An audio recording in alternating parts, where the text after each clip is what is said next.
రాష్ట్రం ప్రత్యేక రాష్ట్రం వచ్చిందనంటే 69 నుంచి 67, 68 నుంచి కూడా అంతకుముందు కూడా ఉద్యమాలు జరిగినాయి.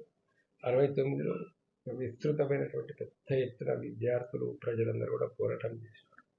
సరే, అప్పుడు కొంతమంది నాయకులు చేసినటువంటి మోసం వల్ల కావచ్చు, లేదా వాళ్ళు లాలూచి పడిపోవడం వల్ల కావచ్చు, ఆ ఉద్యమాన్ని కొంత వెనుకంజ వేయడం అనేది జరిగింది. తర్వాత జరిగినటువంటి బలిదశ ఉద్యమాల్లో కూడా మరి ఎంతోమంది పాల్గొన్నారు. చాలామంది వాళ్ళ ఉద్యోగాలు వదులుకొని ఉద్యమంలో పాల్గొన్నారు. కొంతమంది జైలుకు పోయారు, కొంతమంది మీద క్రిమినల్ కేసులు అయినాయి. ఆ కేసులు మొన్నటి వరకు కూడా జరిగినాయి అలాంటి ఒక కేసులు. ఇది తెలంగాణ ప్రజల త్యాగం. ఒక రకంగా చెప్పాలంటే ఆత్మాహుతి చేసుకున్నారు ఎంతోమంది విద్యార్థులు. చాలా ఆత్మహత్యలు చేసుకొని చనిపోవడం అనేది జరిగింది. ఇంత ఘోరమైనటువంటి విధంగా ఉద్యమాలు జరిగినాయి, పోరాటాలు జరిగినాయి, చనిపోయారు, ఉద్యమంలో పాల్గొన్నారు.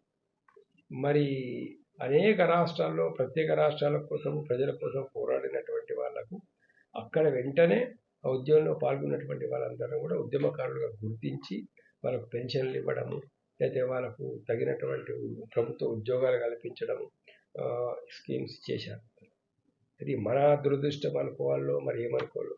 మరి కేసీఆర్ గారు స్వయంగా ఉద్యమాన్ని నిర్వహించినటువంటి వ్యక్తి, కోదండరాం లాంటి వాళ్ళు స్వయంగా ఉద్యమం నిర్మించినటువంటి వాళ్ళు ఈ ఉద్యమకారుల్ని 2014 తర్వాత కేసీఆర్ ప్రభుత్వం అధికారంలోకి వచ్చేసిన తర్వాత అసలు ఈ ఉద్యమకారులు ఏదో కొద్ది మందికి ఇచ్చినట్లు ఇచ్చారు తప్పించి మిగతా వాళ్ళందరినీ నెగ్లెక్ట్ చేయడం. అసలు ఒక కమిషన్ వేసి దానిలో ఒక న్యాయ విచారణ జరిపించేసి రికార్డ్స్ అనే పరిశీలించి అప్పుడు పేపర్లు దొరికేటి, కావాలంటే న్యూస్ పేపర్స్ కూడా దొరికేటి, అన్ని దొరికేటి.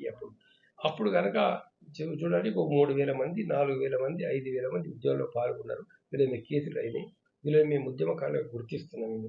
ఇందులో ఆర్థికంగా చాలా ఇబ్బందులు పడుతున్నటువంటి వాళ్ళకు నేను అనేది ఏంటంటే 1,00,000, 2 లక్షలు పెన్షన్ వచ్చే వాళ్ళకు, జీతాలు వచ్చేటటువంటి వాళ్ళకు, ప్రొఫెసర్లకు, పెద్ద పెద్ద రాజకీయ నాయకులకు పెన్షన్ ఇమ్మని మేము అడుగుతలేదు.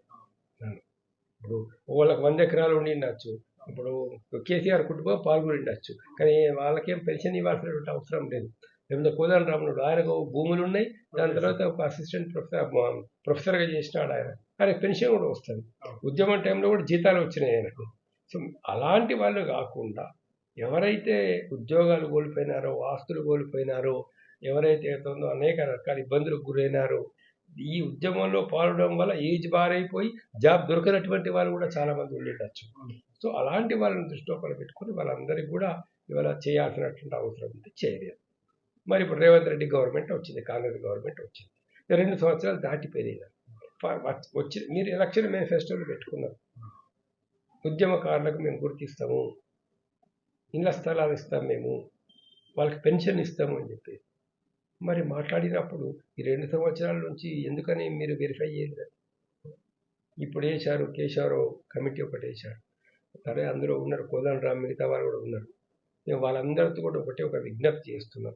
ఏదైతే ఉందో మీరు రికార్డ్స్ వెరిఫై చేసి వాస్తవాలు తెలుసుకొని ఎవరెవరైతే నిజమైన ఉద్యమకారులు ఉన్నారో వాళ్ళ లిస్టు తొందరగా ప్రిపేర్ చేసి మీరు ప్రభుత్వానికి కనుక ఇచ్చి మీ రికమెండేషన్ ఎవరికి ఎలాంటి వాళ్ళకి ఏం చేయాలి, ఎలాంటి వాళ్ళకి ఏం చేయాలని ఒక రికమెండేషన్ చేసినట్లయితే మనకు తొందరగా వీళ్ళకి ఎన్నో సంవత్సరాల నుంచి ఎదురు చూస్తున్నారు. దాదాపు ఒక 15-20 సంవత్సరాల నుంచి బాధపడుతున్నారు వాళ్ళు. ఇంకా ఎంతకాలం మీరు వాళ్ళని బాధపడతారు?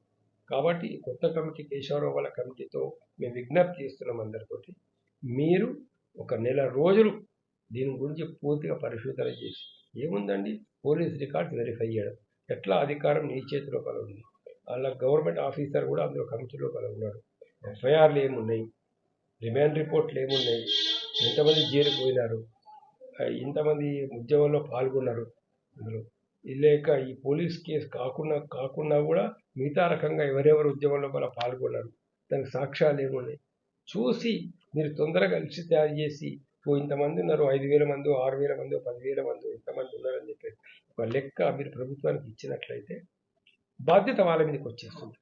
ఇది ఇళ్ల స్థలాలు ఎక్కడ ఇవ్వాలా, ఎవరికి ఇవ్వాలి ఇళ్ల స్థలాలు. ఇప్పుడు నేను 4 బిల్డింగ్ ఉన్న వాళ్ళకు కూడా ఇళ్ల స్థలాలు ఇమ్మని నేను అంటలేను దీని లోపల. లేకపోతే మంచిగా వ్యాపారాలు బిజినెస్ చేసుకొని లక్షల కోట్ల రూపాయల ఆదాయం ఉన్నటువంటి వాళ్ళకి ఇమ్మని అంటలేదు. ఎవరైతే దెబ్బతిన్నారో ఆర్థికంగా అలాంటి వాళ్ళని మటుకు తక్షణమే ప్రభుత్వం ఆదుకోవాలని చెప్పేసి కోరుతా ఉన్నాం. దీనికి కూడా కేశవరావు కమిటీ వీరందరూ కూడా ఒక నెల రోజుల లోపలనే ఈ లిస్టులు మొత్తం తయారు చేసి ప్రభుత్వానికి ఇవ్వాలని చెప్పి చెప్తున్నాం. వీళ్ళ లిస్టులు దొరికిన తర్వాత వితిన్ 1 month ఆర్ 2 months ప్రభుత్వం జీవోలు ఇష్యూ చేసి పెన్షన్లు ఇవ్వడము, ఇళ్ల స్థలాలు ఇవ్వడం వంటి కార్యక్రమాన్ని ఈ మొత్తం ప్రాసెస్ కూడా ఒక 3 నెలల్లో 6 నెలల వరకు కంప్లీట్ చేసినట్లయితే సంతోషపడతాం. దీనిలో లేకపోతే మళ్ళీ ఒక తీవ్రమైనటువంటి అసంతృప్తి ప్రజల్లో రావడానికి అవకాశం ఉన్నది. ఇక్కడ కొంతమంది ఉద్యమకారులు ఏమనేటువంటి బాధపడుతున్నారంటే, ఇప్పుడు ఈ కేశవరావు కమిటీ వాళ్ళు ఈ కొంతమంది ప్రభుత్వం అని చెప్పిన దాని ప్రకారంగా దీన్ని వచ్చే ఎలక్షన్ల వరకు కూడా ఇట్లనే పెండింగ్లో పెడతారు అనేది కొంతమంది.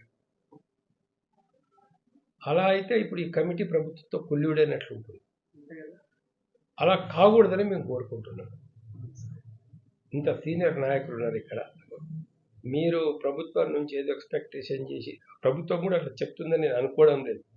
ఇలా ఆలోచనలు కొంతమంది భయపడుతున్నారు అట్లా.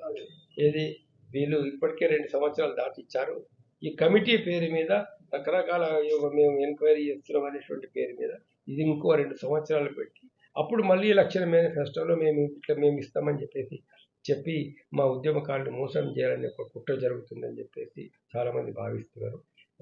వాళ్ళ భయాలను మీరు పోగొట్టాలంటే వితిన్ 1 month లోపల మీరు లిస్ట్ ఫైనలైజ్ చేసి గవర్నమెంట్కి ఇవ్వండి.